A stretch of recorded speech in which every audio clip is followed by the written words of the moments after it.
Let me first now introduce our first presenter. We don't want to be too dour here in view of the news that we've had this morning, but the fact is that 2014 was not a very good year for Malaysia Airlines, and we all know the reasons why. The disappearance of one plane and the shooting down by the Russians of another. So, if you're in marketing, what do you do? How do you help your brand, your company, to bounce back, particularly in view of what we all know was the criticism that was leveled at the airline for the way that it dealt with the disaster? Does that mean that you just kind of throw your hands in the air and walk away? Well, of course not.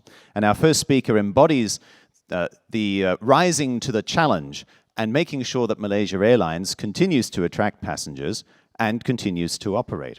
He's going to be talking about how Malaysia Airlines resurfaced from the crisis.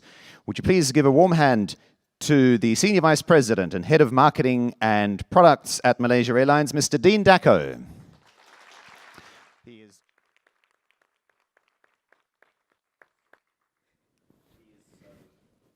He is also joined here on stage, please gentlemen, come on up, by the Regional President, IPG Mediabrands Asia, Mr. Prashant Kumar. Please give both of them a warm round of applause. Thank you so much. All right. A very good morning to you all. How are we doing today? Good? All right, despite the sobering news this morning. All right, so I'm Prashant and I'm going to talk about marketing in the digital age. Mind you, not digital marketing, because as marketing must build around people, and the lines have already blurred between digital and non-digital as far as the people are concerned. And you cannot have a digital solution separate from a non-digital solution. Hence, we'll talk about marketing in the digital age. The only lines that exist today are probably in our org charts, in our organizations, in our meeting rooms, and maybe in our inertia and insecurities. So marketing in the digital age. Sorry, can I have the clicker? Here you go. Oh, Got it. Thank you. Brands used to, in Marketing 101, they taught us that brands used to live in the minds of the people. We believe that brands live more and more in the link between the mind and the mind. In the networks. Brands live in the networks of people. In fact, brands are the networks of people with shared memories, affinities, need states, and content is the fuel of those networks. What that means is that all brand growth is people inviting other people to join in, and all brand decline is people queuing other people to leave. And that fundamentally changes the way brands are measured, the way brands are planned.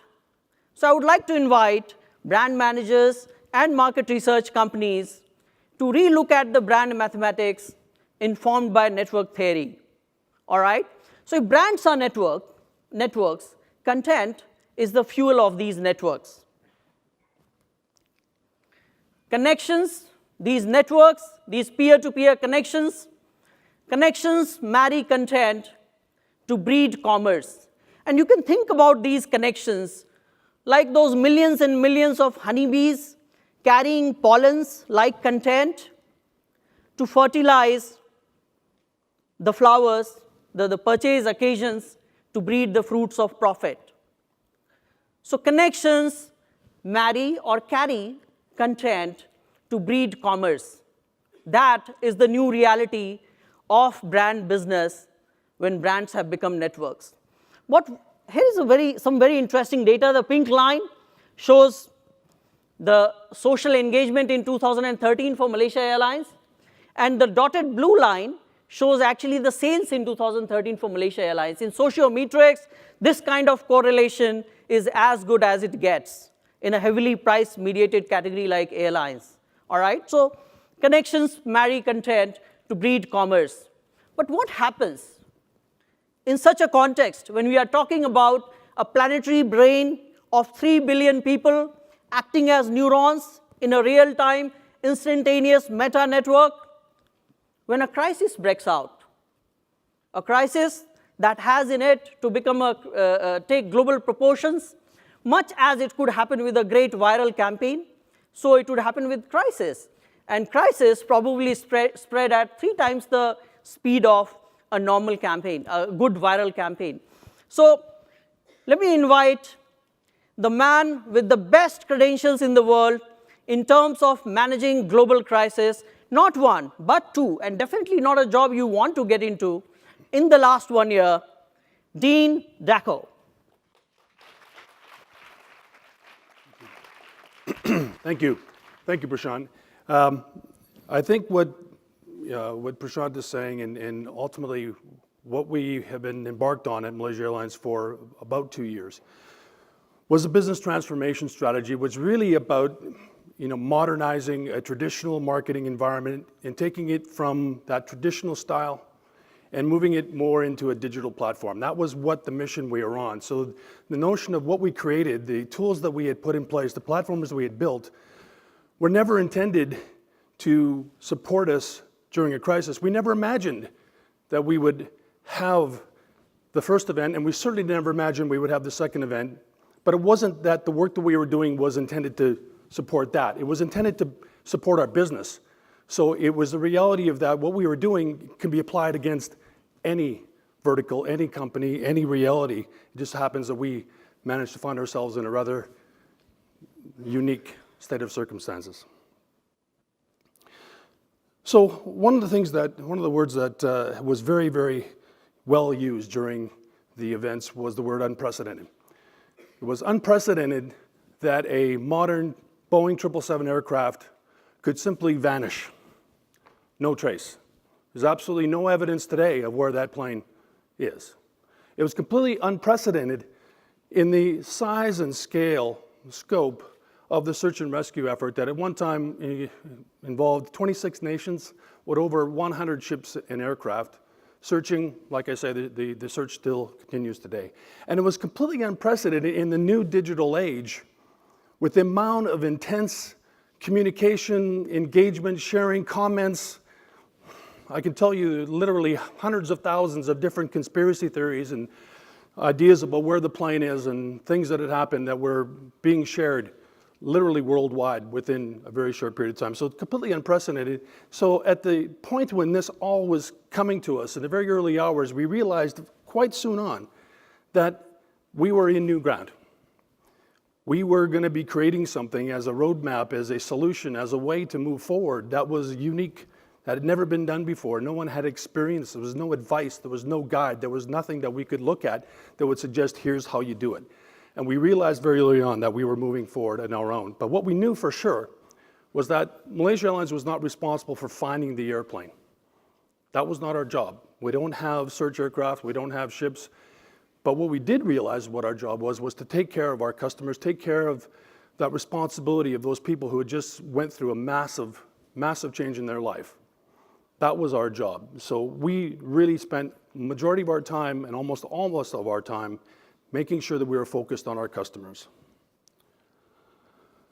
But at the very same time, as we were managing, in Beijing, we had over 1,000 people in 3 different hotels, and we were taking care of 4 meals a day. We were taking them to dentist appointments, to doctor's appointments. It cost us about $1 million a day to handle all that responsibility. So we were taking care of all that, and we shipped immediately within about 7 hours of the event. We shipped 93 people from Kuala Lumpur to Beijing just to handle and provide services to those people. But at the very same time, we still were flying 400 flights a day, almost 50,000 passengers a day. That business never stopped. And we still had a responsibility to all of our customers who were made that decision to continue to fly Malaysia Airlines, and we had to support that. So we had 2 different things that were going on at the very same time under the spotlight of the worldwide intense media. So it was not easy, but we knew that was our responsibility. And as that was going on, and I say the level of intensity, within a very short period of time, and that 58 million mentions or posts, really most of that, 95% of it came within the first 3 weeks. As things progressed on, the amount of dialogue decreased, but that was the level of intensity that we were underneath. During that same time, as we were dealing with being engaged and answering and being very involved and moving forward in that strategy, there was a number of different other kinds of things that we were dealing with. For example, during the first 3 weeks, we had 3 massive denial of service attacks, where in a normal day on our websites, we get between 200 and 300 hits per second on our website.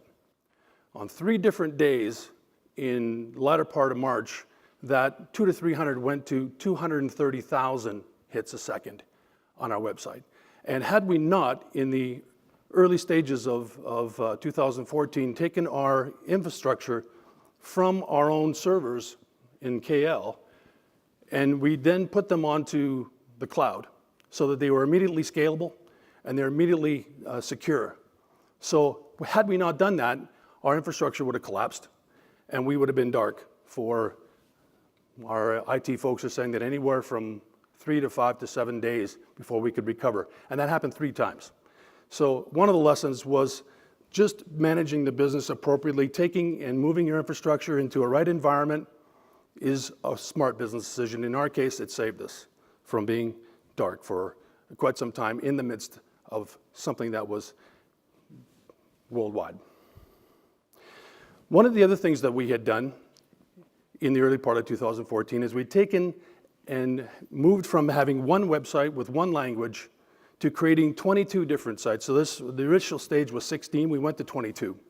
So it allowed us to communicate with our audiences worldwide in their own language, with their own currencies, with their own content.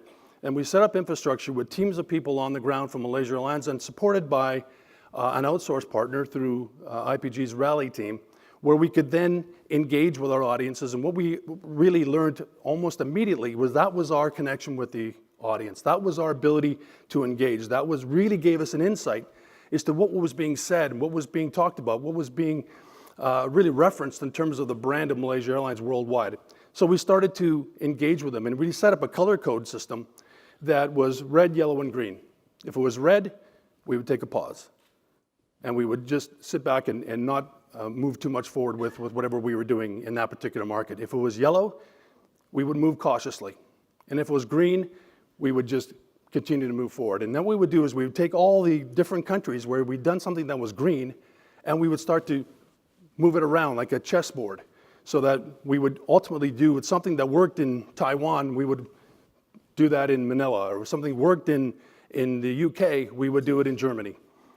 And that's how we move forward in developing our messaging and developing our communications on a worldwide basis, so that whatever we would move on, we would monitor, get the feedback, and during that time, and when those 58 million posts were coming at us, we got a huge amount of feedback from our audiences worldwide, and it let us know how the market was responding to everything we were doing in that social media, and it was a completely different type of process, a way of managing it. So one of the things that we had done, again, prior to MH370, we had developed that infrastructure. In August, it was an article written in the Wall Street Journal that they did a study, and when I had set up the infrastructure for our social engagement strategy, I challenged our team so that we would be able to engage and answer 80% of our communications within 20 minutes. That was the SOP. What the article says and what the research that did was that we were able to answer 76% of our communications within 15 minutes. So then we were ranked as being the second best airline in the world for doing that. So we went from having no social engagement, no structure, no environment, to being the second in the world in probably about 4 months. But we knew we had to do that, and it happened to be very, very fortunate that we had put that capability in place. But we didn't just react, we had a plan. And the plan had 4 different phases. It started with a blackout phase, which the event happened at 5:30 in the morning on a Saturday. By 9 o'clock, I had made the decision to take down all of our media assets worldwide. So we went dark worldwide. But then we realized we needed to have a plan to get us back to commercial health, because at the end of the day, if we're not selling, the costs of running the airline are in the hundreds of millions of dollars. And in fact, between 7 weeks that we were dark, the commercial impact on that was $1.6 billion. So we needed to get back to being commercially active. So the first part of the Blackout was really sending out messages of condolence, really being authentic when it came to expressing how we felt we'd actually suffered, along with all of our customers and basically all the next of kin. We were feeling the same things. Then we wanted to engage with the fact that we had our caregivers and they were supporting those audiences, and we were trying to move on with remembrance and moving on and doing it very respectful, making sure that people understood who we were as a brand, how we were, the face of the brand, the context, the feelings, the emotions, and we were feeling the same things. Then we needed to start to move forward with our recovery process and start to take on some kind of a commercial presence. So what we did is we set up our A/B testing capability so that we could start to put messages out there, and we would test them. And we would test them in each one of those different country sites, and then we would determine which ones would work, and then we'd deploy them in other markets. So we used that quite extensively. And then in the first context, what we decided to do was we went with digital only, because it was very targeted. It allowed us to know exactly who the audiences were, where they were, and what to say. It was also very flexible, so that if we ever ran into a situation where that color went red in that country, we could stop doing what we were doing. We could pull down those assets very fast. We could change them and recraft what we were doing. So it was very flexible. And the very most important thing was that, as you know, in the environment we're in today, is that the individuals expect a very personalized message and engagement. So with the digital environment, it allowed us to be very, very personal, and we almost were communicating with those 58 million people on a one-on-one basis. With the success of doing what we were able to do in terms of building that social media response and engaging with those audience, what it provided with is it generated the commercial results that we were looking for. So we went back to a business as usual environment in about the end of May, or about the end of April. By May, we had the second biggest commercial selling month in our direct channels in the history of the company. So by the end of June, we really thought that we had made it, that we had recovered the loss that we had. In fact, we were believing that by end of June that we would recover the year. We would have been able to make up for that $1.6 billion.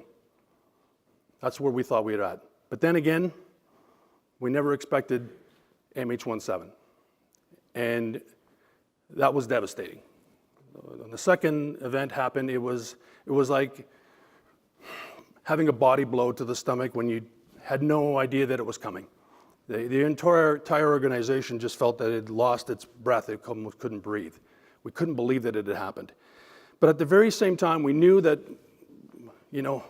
suffering was not a solution. We had to move forward. And what we learned from MH370 was a whole bunch of different things. The first one was that we needed to do it a lot faster. We needed to say more, not less. So what took us 7 weeks during MH370, we did in 7 days in MH17. So we were just much better prepared, and we learned a lot, and we ultimately deployed that and used that learning. One of the things that we realized was that we needed to get our brand message out. We needed to talk about our company rather than just our price points. But in the challenge that we were having, because as you can imagine, now having a $2 billion hole, you don't have a whole lot of money to invest in brand advertising. And what we realized from our whole experience in terms of engagement in social media is that we use social media then as the platform. So we started with what was our internal message. So after MH17, the entire organization, like I said, felt like it got a huge body blow. So then we sent out #StayStrong. It was intended an internal audience. It was just stay strong. We're all feeling this together. Stay strong. When that was posted and it went onto our various different social media channels, it went viral. And next thing you know, we had tens of millions of people posting back to us going, yeah, Malaysia Airlines, you didn't deserve what happened to you. Stay strong. So then we continued with that theme, moving with August into Fly High, to keep flying. And the reality was that we were engaging with those audiences worldwide. We were saying, yes, we're going to continue to move. We're going to continue to fly. And it had a very strong impact where that message resonated both internally and externally. And it was something that ultimately, end of the day, defined our ability to move forward and move forward successfully. And that was a mainstay of what we did. Then obviously we knew that in the world of digital, you can't just stay with one image, with one statement. You need to continue to update the creative and move forward with various different images, and those are the types of things that we did. And what we learned from this was how we would replace that traditional brand type of marketing and using television and print and other more traditional mediums into using and creating content that was deployed in the social environment, and refreshing the story, getting people to engage with it, getting them to comment on it, was really the science behind our success. So we're still engaged in this challenge, in this story. We still have a significant business restructuring program that's been going on right now. But I can say that our success in managing those two crises, first off, we never, ever, ever imagined the first one, and completely unprecedented in the context of having to deal with two in such a short period of time. But then having to realize that managing that event was not really, our job was not about the plane. It was not about all that activity. It was really from a commercial standpoint. And when we're talking about from a marketing perspective, and when your responsibility is to engage with the audience and try to translate that communication, that engagement, to a commercial reality, this is what we did, this is how we did it. We believe that we have made some bold new steps and made some massive learnings in how to engage in a new digital world. And for the most part, we're pretty pleased and happy with the success of that. Obviously, regardless of how much we went through, regardless of how much investment we took on, and regardless of how much challenge and difficulty it was for us, I have to say, and I would be remiss without making a comment that says, I can't leave the stage without saying how much the people who really were directly affected by this, they're the ones that we really acknowledge. They're the ones that we offer our deepest condolences to. So I thank you for this time this morning. I'll hand this back over to Prashant. Thank you. Two global crises in 1 year. I mean, that's definitely not a position you want to find yourself in. But just in case you did find yourself in a similar situation, if not the exact situation, what are some of the learnings that we can take back from here? All right. So here we have a very quick summary. Being a strat planner, I like to look at it from a strategic perspective. You need a ready, real-time, global social media machine. 58 million conversations were monitored across 26 countries in 14 different languages, 18 different time zones. You can imagine for 3 weeks in each of the crises, our social media team worked 24/7 in 3 shifts, churning out those 76% of responses within 15 minutes. That was a tremendous, the kind of experience that we have never had. None of the team guys have had in their careers. 9.4 minutes was the average response time. 4,000 pieces of content were generated of all sorts between tweets, messages, photos, videos, and so on in response across the 14 languages, a massive effort. And you cannot do that after the crisis breaks. And this machine was created actually to manage their own media assets, build it, use it for engagement, for viral campaigns or socially led campaigns, and be able to monetize the social commerce. However, when the crisis did hit, we were very quickly able to repurpose it for managing the crisis. We believe that there are 5 different types of content pipes that run between people and brands: peer-to-peer, influencer, editorial, experiential, and advertising. And when you have a situation like that, you must think very carefully what kind of content will serve what kind of purpose in the best way possible. Again, within that, you may have long form, short form, curated, crafted, co-created, mashed up. And you need to build a response that is data fueled, that is adaptive in real time. And for that, you need a social media machine that's been conceived like that. Different types of content, the 5 pipes, used in the right way at different stages in the people's journey, from inform and respond, to lift their spirits, to evoke the joy of travel, and finally to come and book. And you can see advertising actually appeared only in the last stage. So how to use it in the right roles in the journey? The content architecture is very, very crucial. A lot of programmatic work done. Dean spoke about remarketing. There were 10,000 plus custom ads designed to ensure that the come and book messages were highly personalized so that we don't look like overselling ourselves in a phase which was still slightly sensitive. Programmatic distribution of native content built around destination KL videos, 2 branded songs produced, one by the national idol, Yuna, and the other one by an emerging youth singer around the whole spirit of flying to bring them back. But again, customized to the exact step, the bottleneck in the people's journey, in their psychological journey coming out of the crisis. All right, I have 50 more minutes, so I'll go through very quickly. It's possible that rare ones among you will face a global crisis of this sort in your career.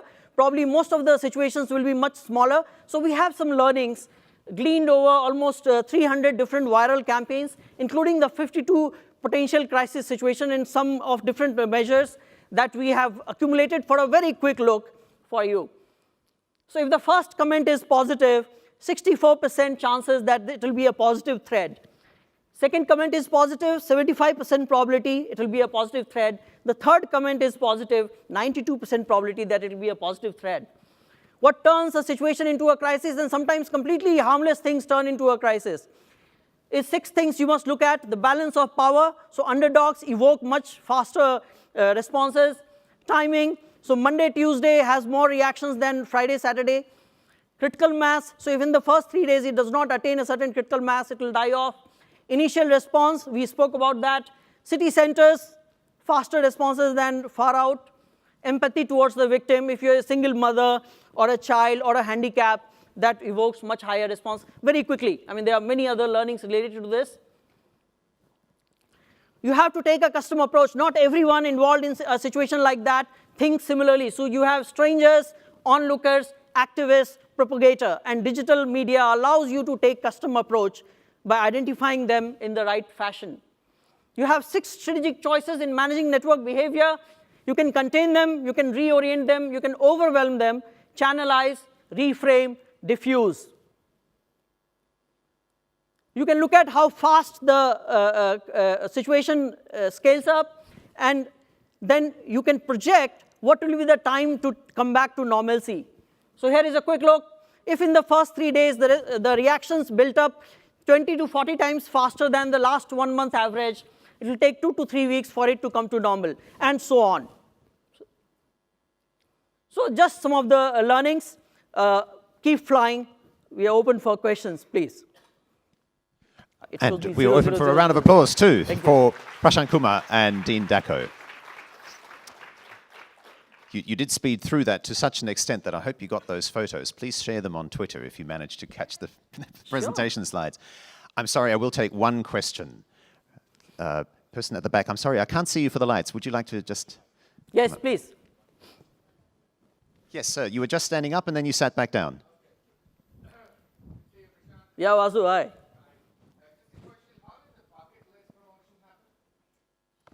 Oh, the bucket list promotion. Yeah. I can understand the challenges between the government, the understanding of getting the information from the sources and the pressure on the agency to perform. But what I don't understand is how did the bucket list campaign happen? For those of you not in the know, and to buy this gentleman about 20 seconds of thinking time, the bucket list was a promotion whereby people were able to nominate if one place that you wanted to go to before you died. I think that was the bucket list promotion, wasn't it?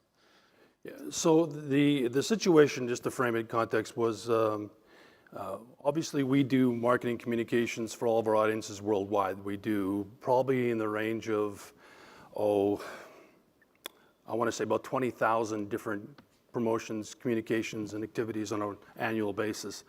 So each one of them is conceived of and managed from a central location so that we have consistency, we have brand consistency, we have we stay on message, we stay on the thematics, but then each one is executed on a local basis. In the situation with the bucket list, it was intended and was designed well before MH370 as part of our annual business plan, as part of the planned executions of what we were going to do. And it was not the title of that promotion. It was never, the communication was never titled the bucket list. What ultimately came out was there was a press release that was issued announcing that we were going to do a promotion, and it was, the thematic behind it was that it was going to be supported in the tone of a bucket list.